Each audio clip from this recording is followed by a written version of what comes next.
Assalamualaikum Ibu, kami dari kelompok 7 akan melakukan presentasi tentang laporan manajemen proyek pengembangan sistem CRM, di mana anggota tim kami ada terdiri dari M. Yakuta Husna dengan NIM 24060122 130056 dan saya Marga Berkelas Tambun dengan NIM 24060122 1407176.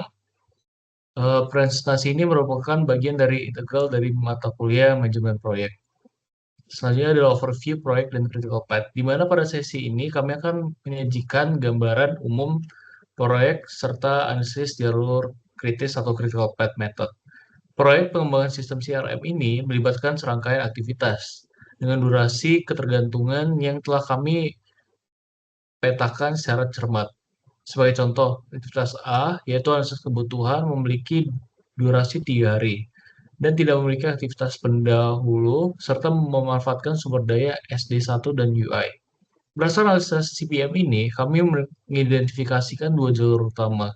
Jalur pertama yaitu adalah ABCFGHI, memiliki total durasi 27 hari. Sedangkan jalur kedua ada ADEFGHI, menunjukkan total durasi 29 hari. Dengan demikian, jalur kritis proyek ini adalah ADFGHI, yaitu adalah jalur kedua, yang menandakan jalur terpanjang dan krusial. Setiap deviasi dari jadwal pada jalur ini akan berdampak langsung pada keterlambatan penyelesaian proyek secara keseluruhan. Selanjutnya, identifikasi konflik sumber daya, di mana identifikasi mendalam terhadap potensi konflik sumber daya. Tiga area konflik utama berhasil kami deteksi. Pertama adalah desainer UI UX, di mana menunjukkan beban kerja yang sangat tinggi dan berlanjut pada fase awal proyek, khususnya pada aktivitas A, yaitu analisis kebutuhan dan desain front end. Kedua, junior junior developer dua juga menghadapi beban kerja yang signifikan dan berkelanjutan, terlibat intensif dan aktivitas D dan E, yaitu pengembangan front end. Ketiga, senior developers SD1 dan SD2 dan JD1 menunjukkan tingkat pemanfaatan yang tinggi pada aktivitas beruntun, yaitu C, pengembangan backend dan integrasi API. Terakhir, sumber daya tunggal seperti DBA dan QA terlibat penuh tanpa jeda signifikan sepanjang siklus proyek. Dampak potensial dari konflik sumber daya ini sangat krusial dan dapat meliputi ada potensi kelelahan tim, penurunan kualitas deliverable, peningkatan risiko, keterlambatan proyek, serta peningkatan biaya overtime. Sebuah Gantt chart sebelum optimasi akan uh, sebelum ikut sebuah Gantt chart sebelum optimasi akan menyajikan visualisasi kondisi ini secara lebih jelas pada sebelah kiri. Selanjutnya, solusi resource leveling. Guna mengatasi konflik sumber daya yang telah teridentifikasi, kami mengimplementasikan beberapa metode optimasi melalui resource leveling. Pertama, kami menerapkan resource splitting. Ini melibatkan pemecahan aktivitas C. Pengembangan backend menjadi C1, C2, dan E, pengembangan front end menjadi E1, E2. Strategi ini bertujuan untuk memberikan manajemen yang lebih granular dan memberikan jeda alami bagi tim pelaksana. Kedua, kami melakukan resource substitution atau SD2 dialokasikan ke aktivitas F untuk meratakan beban kerjanya. Sementara JD1 dialokasikan ke aktivitas H. Ketiga, kami mengaplikasikan time shifting. Aktivitas D digeser selama 1 hari dan subaktivitas E2 digeser selama 1 hari. Terakhir, kami menambahkan lag time. Kami mengintroduksi 1 hari waktu tunda antara aktivitas A dan D, serta 1 hari waktu tunda antara E1 dan E2. Sebagai hasil optimasi ini, durasi proyek mengalami penyesuaian menjadi 30 hari. Gantt chart yang dioptimalisasikan akan memvisualisasikan dampak positif dari penerapan solusi resource leveling ini terhadap jadwal proyek. Nah, di sini selanjutnya ada manajemen risiko. Manajemen resiko adalah bagian penting dari setiap proyek untuk memastikan bahwa potensi masalah dapat diidentifikasi sejak dini dan dapat diatasi dengan strategi yang tepat. Dalam proyek ini, kami mengidentifikasi 3 risiko utama. Yang pertama, ada keterlambatan pengembangan back-end. Risiko ini sangat kritis karena jika back-end terlambat, seluruh sistem akan terganggu. Memiliki probabilitas high, memiliki dampak high, yang risikonya 0,56 dan ya masuk ke dalam kategori kritikal. Karena jika backend terlambat, seluruh sistem akan terganggu. Yang kedua, ada keterbatasan skill UI UX designer. Ini masuk ke dalam kategori medium karena keterbatasan skill UI UX dapat mempengaruhi kualitas desain, tampilan, dan pengalaman pengguna. Memiliki probabilitas medium juga 0,5 dan dampaknya juga medium 0,6. Dan yang terakhir ada masalah integrasi dengan sistem existing. Ini adalah masalah yang mungkin timbul selama proses integrasi API dengan sistem yang sudah ada, yang dapat menyebabkan gangguan pada sistem secara keseluruhan. Masuk ke dalam kategori high, memiliki resiko skor 0,48 dengan probabilitas 0,6 yaitu medium dan dampak high 0,8 ya. Dan selanjutnya ada risk response strategi. Ini ada tabel tabel risk response strateginya. R1 R1 akan diatasi dengan strategi mitigate yang dipimpin oleh project manager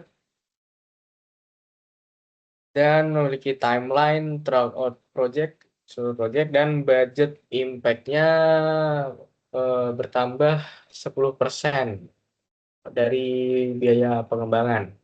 Selanjutnya, yang R2 diatasi dengan cara strategi accept dan mitigate, dipimpin oleh UI lead,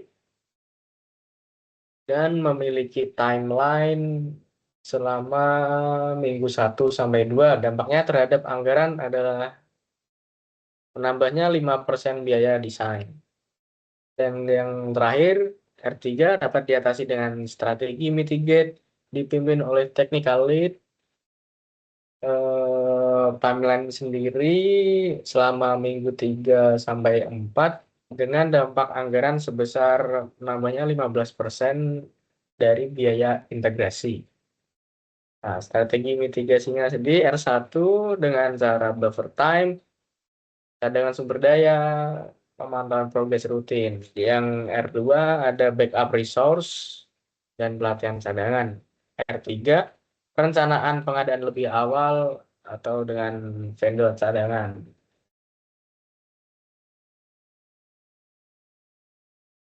Nah, selanjutnya ada make buy analysis. Di slide ini kita akan membahas analisis make buy terkait pemilihan server untuk proyek ini.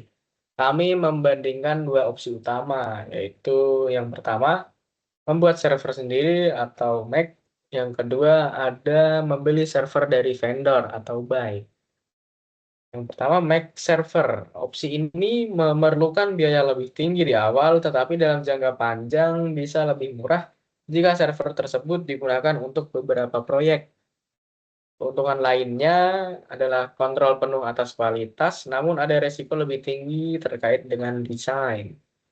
Dan juga waktu pengembangannya relatif lebih lama karena melibatkan perancangan dan pengujian. Selanjutnya ada buy server. Buy server sendiri karena membeli server pasti akan menghabiskan biaya yang lebih rendah di awal dan implementasi yang lebih cepat. Namun biaya operasional jangka panjangnya cenderung lebih tinggi. Kualitasnya standar namun tidak fleksibel dibanding dengan opsi membuat server sendiri. Dan selanjutnya ada decision matrix dan rekomendasi. Pada slide ini kami menyajikan hasil analisis keputusan yang menggunakan decision matrix. Skor untuk buy server adalah 7,1, sementara untuk make server adalah 5,7. berdasarkan kriteria yang telah ditentukan yang telah ditentukan dari awal. Nah, seperti initial cost, operational cost, scalability, control, maintenance, security, dan ya. Untuk menentukan weight-nya sendiri, yaitu weight adalah bobot setiap kriteria yang menggambarkan tingkat kepentingannya dalam keputusan. Dan max score adalah peringkat untuk opsi make berdasarkan kriteria skala 1 sampai 10 dengan skor 10 adalah yang terbaik. Selanjutnya ada buy score, peringkat untuk opsi buy berdasarkan skala 1 sampai 10 juga dengan skor 10 adalah yang terbaik. Dan untuk make weighted hasil merupakan perhitungan hasil dari max score dikalikan dengan weight untuk setiap kriteria. Jangan untuk by weight sendiri, hasil dari perhitungan by score dikalikan dengan weight untuk setiap kriteria. Yang pertama ada initial cost, memiliki weight 20%, max score-nya 6, by score-nya 8, dan make weighted-nya 1,2. By weighted-nya 1,6. Selanjutnya ada operational cost, memiliki weight 25%, max score 7, by score 5, make weighted 1,4, dan by weighted-nya 1. Ada scalability juga, weight-nya 20%, max score-nya 5, by score-nya 9, make weighted-nya 1, dan by weighted-nya 1,8. Kontrol, untuk kontrol sendiri, weight-nya 20%, max score-nya 9, by score-nya 6, make weighted-nya 1,8, dan by weighted-nya 1,2. Selanjutnya ada maintenance. Untuk maintenance, weight-nya 10%, max score-nya 6, by score-nya 8, make weighted-nya 0,6, dan by weighted-nya 0,8. Untuk security, weight-nya 10%, max score-nya 7, by score-nya 7, make weighted-nya 0,7, dan by weighted-nya 0,7. Menghasilkan total, ya seperti di awal tadi, make weighted 5,7, dan by weighted-nya 7,1. Jadi rekomendasi dari kami adalah untuk membeli server dari vendor saja karena dilihat dari skor tersebut nilainya skornya cukup jauh, yaitu 7,1 untuk buy dan 5,7 untuk make weighted-nya. Memiliki beberapa alasan, yaitu untuk buy biaya awal lebih rendah karena langsung beli ke vendor, skalabilitasnya lebih baik, implementasinya lebih cepat, dan kemudahan maintenance dengan dukungan vendor itu sendiri.